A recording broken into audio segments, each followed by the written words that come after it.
Bonjour, je suis Pascal Michelet, le fondateur de Puzzle System.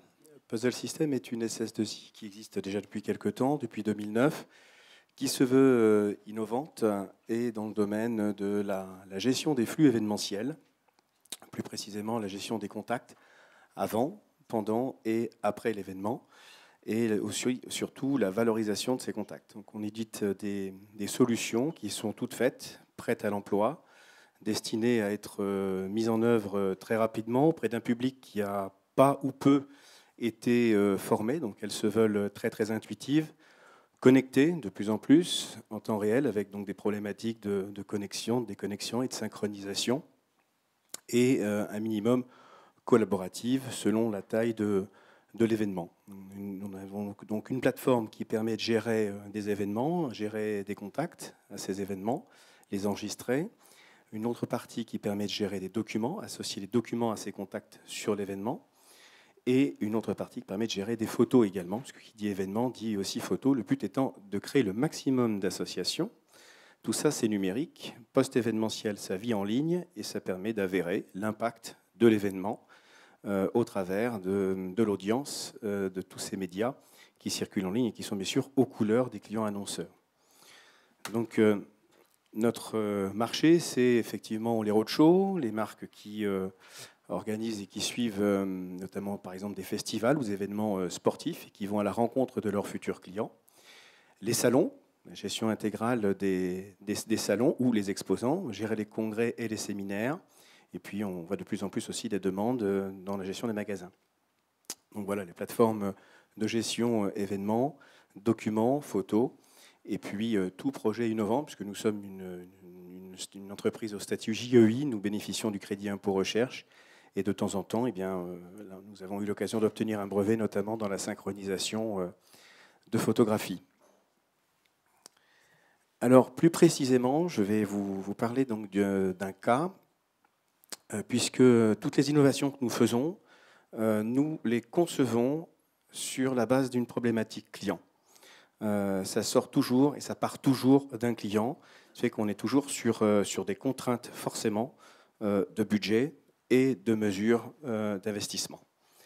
Donc c'est la clé de voûte. Donc là, on est parti d'un besoin, un client à la Poste que nous avions rencontré dans le cadre d'un roadshow, qui était intéressé par notre gestion de photos, mais qui finalement nous a posé la question sur une gestion de documents. Il souhaitait moderniser son image. Il était présent sur des salons comme le salon e-commerce ou Connext à Lille, qui sont des salons relativement connectés, assez high-tech.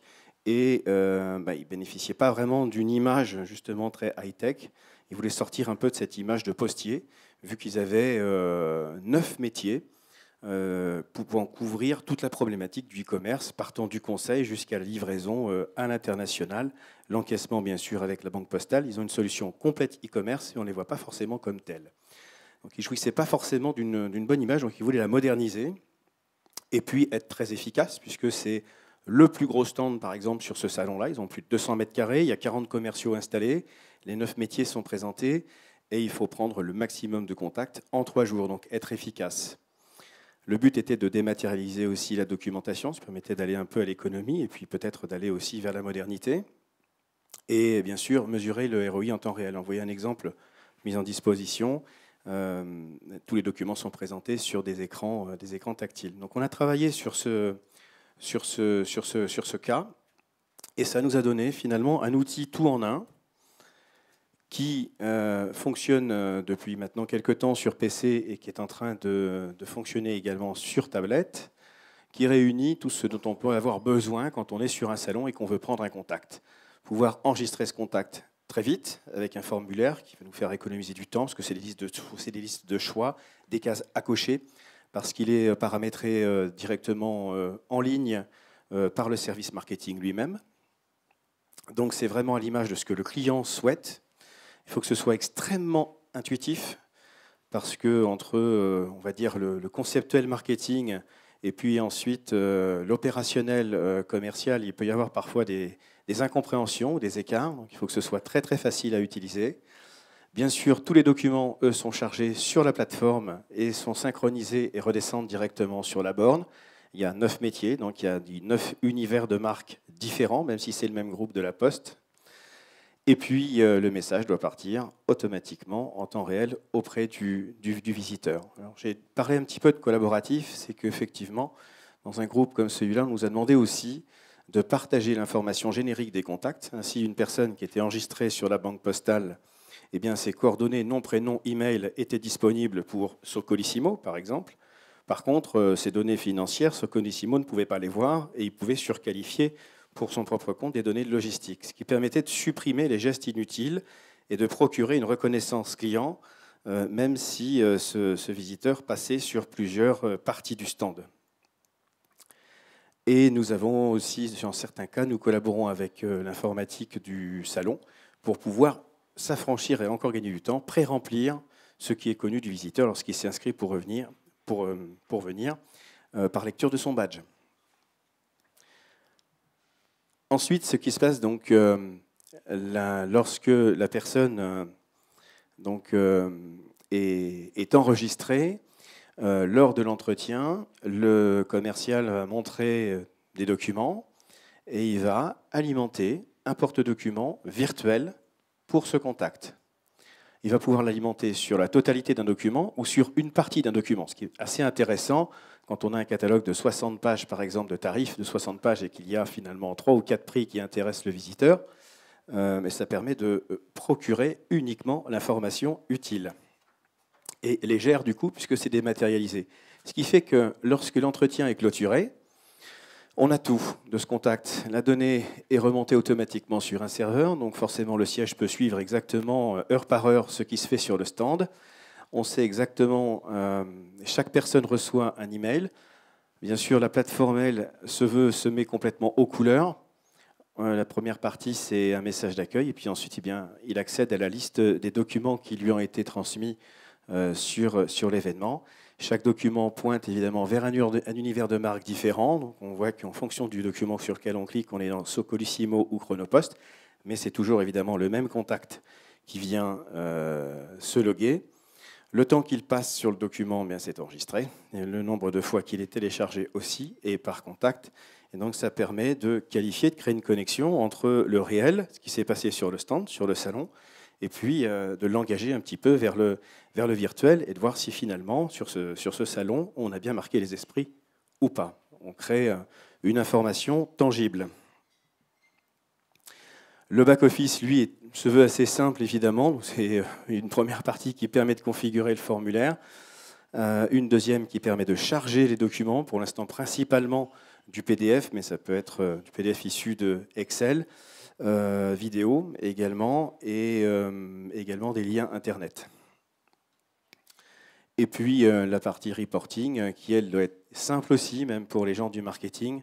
En un clic, ils récupèrent le fichier Excel. Donc les bénéfices de cette solution ont été multiples. Ils ont permis effectivement de qualifier plus de contacts.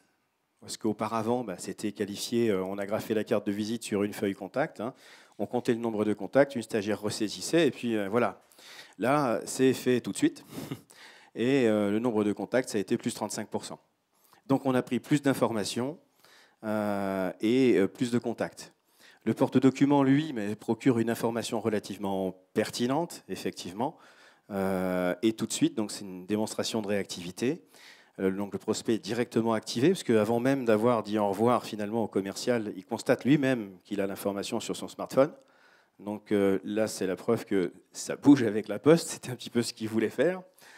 Et puis une simplicité d'exploitation, parce qu'effectivement, une fois que vous avez clôturé le dernier jour, tout est fait, quoi, hein. Le rapport, on sait combien de commerciaux ont travaillé sur le stand, combien de contacts ils ont fait, à quelles heures, combien de temps ils ont passé avec ces contacts-là, qu'est-ce que ça a donné comme buzz en ligne, comment les documents ont été téléchargés. On peut faire une mesure précise de l'efficacité par commercial sur effectivement sa capacité à marquer les esprits par rapport aux autres concurrents que ce visiteur va aller voir sur le salon. Et puis, du coup, un meilleur taux de transformation, parce que la plupart du temps, ces contacts, évidemment, sont retravaillés en télévente. Et la télévente, elle, est éclairée par cette information du temps que la personne a passé sur le stand, de ce qu'elle a vu comme document en ligne. Et donc, son argumentaire de vente, si le but, c'est de transformer ce prospect en client, il est, on va dire, un petit peu plus nourri. Il y a plus de proximité et donc ça améliore le taux de transformation. Voilà, c'était notamment Chronopost qui avait mené des études dans ce sens. Ils avaient même d'ailleurs utilisé l'outil comme un stimuli de management, c'est-à-dire que c'était le nombre de contacts pris par les commerciaux sur le stand était comptabilisé et il y avait un challenge à la clé. Alors, les perspectives avec cette application, on nous a demandé effectivement de le rendre encore plus facile et encore plus léger à utiliser, parce que là, on était sur des écrans qui font 23 pouces, de transformer tout ça, de le porter directement sur tablette ou sur smartphone pour pouvoir, pourquoi pas, l'utiliser même hors contexte salon, directement en clientèle. On va à la rencontre d'un prospect, on lui transmet une information, si on lui envoie un email, c'est limite élégant de lui demander un accusé de lecture. C'est pas toujours très très sympa. Là, l'avantage, c'est que vous envoyez un lien vers le document et à chaque fois qu'il va se connecter, vous saurez exactement s'il l'a vu. Donc l'application est à 80% développée et déjà en pilote chez certains clients. La Banque Postale, c'était utilisé sur le salon de la franchise avec un formulaire très nourri, parce que c'est financier. Il y avait plus de 4 pages de formulaire et ça n'a pas rebuté les commerciaux. Un organisateur de salon qui, lui, nous informatisons la totalité du salon. Et lui, il revend cette solution à ses exposants, prête à l'emploi. La maison Rossignol, avec qui on travaille depuis un bon moment, qui l'utilise sur ses roadshows et qui nous a demandé de rajouter un module de gestion de prêts de ski. Et puis la Fédération française de foot également, qui fait un roadshow de plusieurs étapes dans le cadre de l'Euro 2016, tournée sur laquelle il y a 9 partenaires, et chacun de ces partenaires a un espace privatisé, mais c'est une même application. Donc notre idée, c'est d'arriver à la commercialiser au départ sur un modèle freemium, et puis également donc, du coup en marque complètement blanche. Voilà, je vous remercie de votre attention. Merci. Est-ce qu'il y a des questions? Bon, vous pourrez les poser après à Pascal. Merci Pascal.